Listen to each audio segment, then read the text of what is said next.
Emily walked into the backyard that morning, expecting a quiet start to her day, but what she found her mother, Sarah, lifeless and decapitated, turned her entire world upside down. Emily had always felt safe in her backyard. It was her escape from the noise of the house, a place where the sun warmed the grass and the flowers her mother had planted bloomed in bright, cheerful colors. That morning, the air was unusually still, and a strange heaviness seemed to hang over the yard. The birds were silent, and even the wind through the trees felt muted, as if warning her that something was wrong. Emily walked slowly toward the garden shed at the far end, planning to grab a small rake, when her eyes caught a shadowy shape near the overgrown bushes. At first, she thought it was a stray animal or a forgotten garden ornament, something harmless. But as she stepped closer, the truth hit her like a physical blow. It was her mother. Her body lay partially hidden among the weeds, motionless, unnatural. Emily's stomach tightened, and her mind refused to accept what she saw.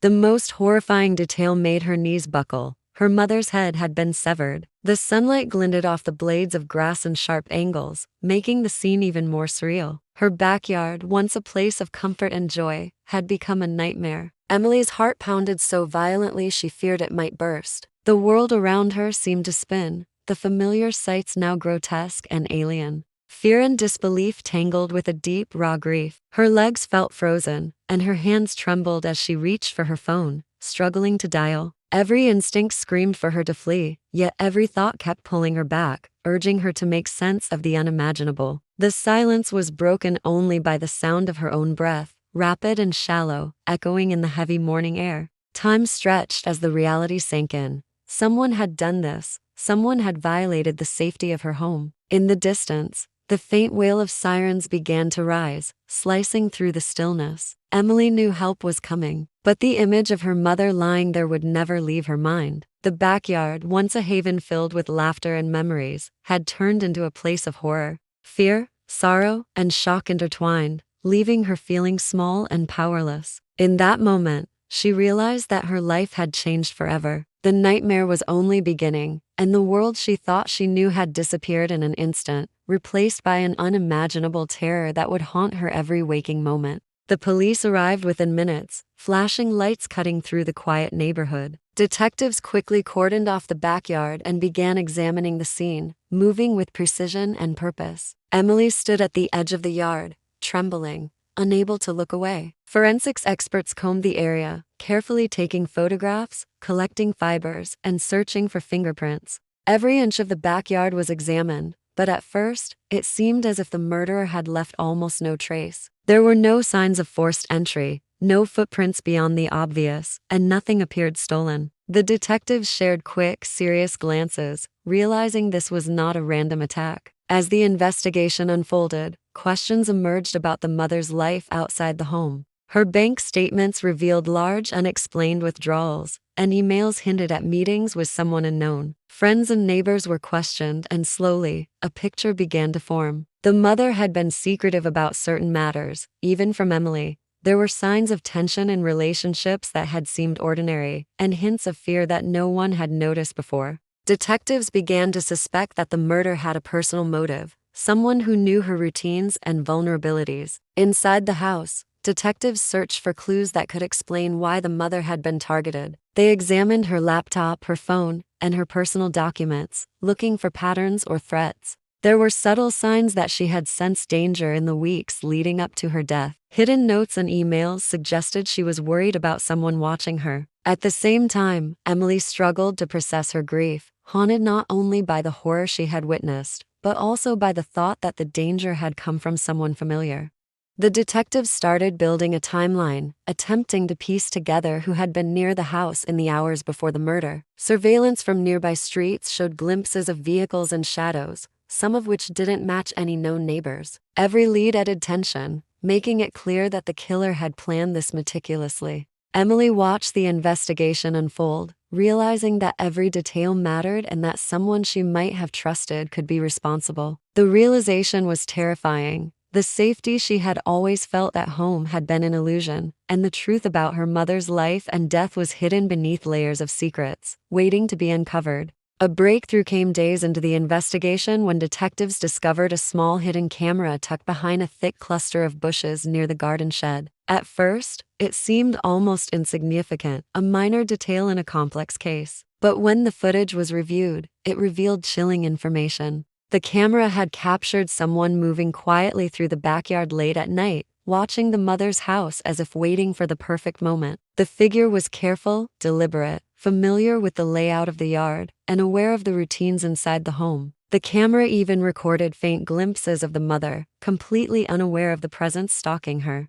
As the detectives analyzed the footage, the horror became clearer. This murder had been carefully planned. The killer had observed the mother for days, possibly weeks, studying her habits, noting when she went into the garden or spent time alone. The calculated patience suggested that the attacker knew the house intimately. Every action, every step, was deliberate. The backyard, once a sanctuary of calm, had become a stage for a meticulously orchestrated act of violence. The sense of betrayal deepened, as it was clear that the person responsible had been close enough to understand her life without raising suspicion. Further examination of the footage revealed another startling detail. A shadowy figure had been near the property on multiple occasions, days before the murder. The detectives traced the figure's movements, noting patterns that suggested a personal connection to the family. It became evident that this was not a random crime, not the work of a stranger. Each clue pointed to someone who had known the mother, someone capable of both patience and cruelty. The realization sent a ripple of shock through the investigation. Emily struggled to understand how someone could plan such a brutal act with such cold precision. Her grief was compounded by the sense of violation. The killer had turned a familiar, safe space into a trap.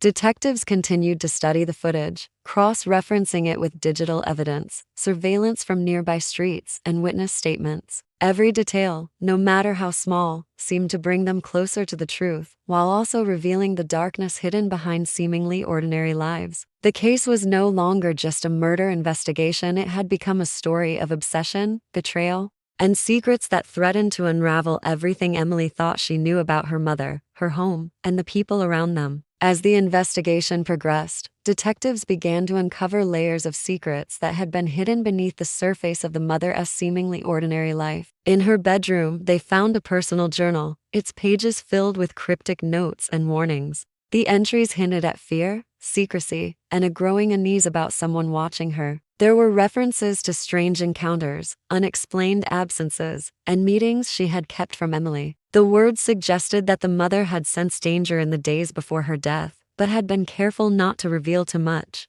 Each page deepened the mystery, showing that her life had been far more complicated and far more perilous than anyone had realized. Neighbors recalled seeing unfamiliar faces near the house, people who seemed out of place but had never caused alarm. Some had lingered too long on the street, watching the house with an intensity that went unnoticed at the time. Digital evidence added another layer of intrigue. Encrypted messages were discovered on the mother's phone, sent to someone within her circle of trust. The messages hinted at concerns she had voiced but never fully explained, creating a web of suspicion that pointed to betrayal from someone she had trusted implicitly. The detectives realized the killer had not acted impulsively. This had been premeditated, and they had been lying in plain sight, blending into the mother's life while waiting for the perfect opportunity.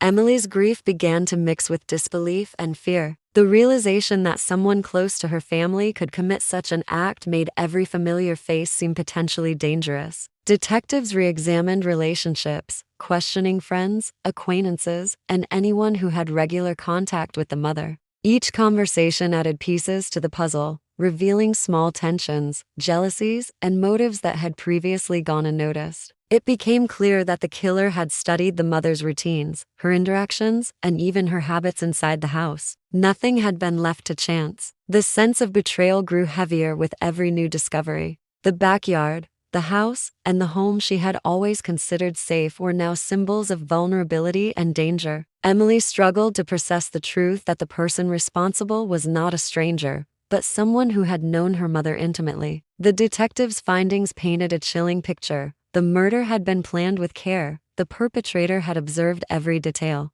and the motivations ran deep, tied to envy, secrecy, and obsession. As the pieces slowly came together, it was only a matter of time before the full, shocking truth would be revealed, changing Emily's life forever. After days of relentless investigation, detectives finally began to narrow down the list of suspects. Every clue, every piece of digital evidence, and every detail from the hidden camera led them to a single person, a family acquaintance who had long been trusted and welcomed into the home. The realization hit Emily like a thunderbolt. The person she had seen at birthdays, holidays, and quiet afternoons in the backyard was capable of the unthinkable. Evidence showed that the suspect had meticulously studied her mother's life, noting when she would be alone, how she moved around the house, and even the moments she felt safe in the yard. The crime was not only brutal but carefully orchestrated to appear sudden and unpredictable. Forensic analysis and surveillance footage left no room for doubt. Digital messages, financial records, and witness statements converged, painting a chilling picture of premeditation. The suspect had waited for the perfect opportunity, executing the plan with precision and calculated patience. Motive became clear. Envy and resentment had driven the perpetrator to strike, turning years of closeness and trust into betrayal and bloodshed.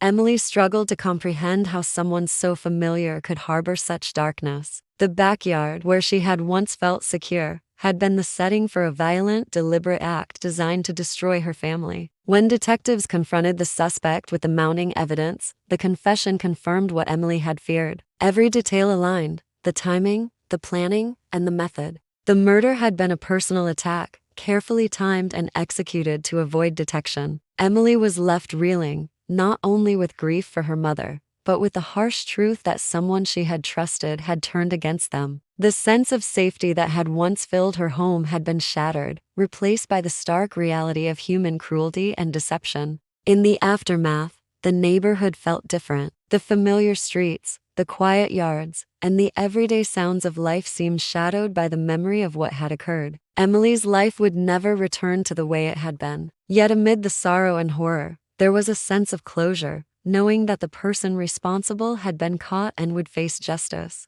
The backyard, though forever marked by tragedy, stood as a reminder that appearances can be deceiving and that even the most trusted people can hide unimaginable darkness. Emily would carry the memory of her mother, the betrayal, and the hard-earned truth for the rest of her life, knowing that some horrors once discovered can never be forgotten.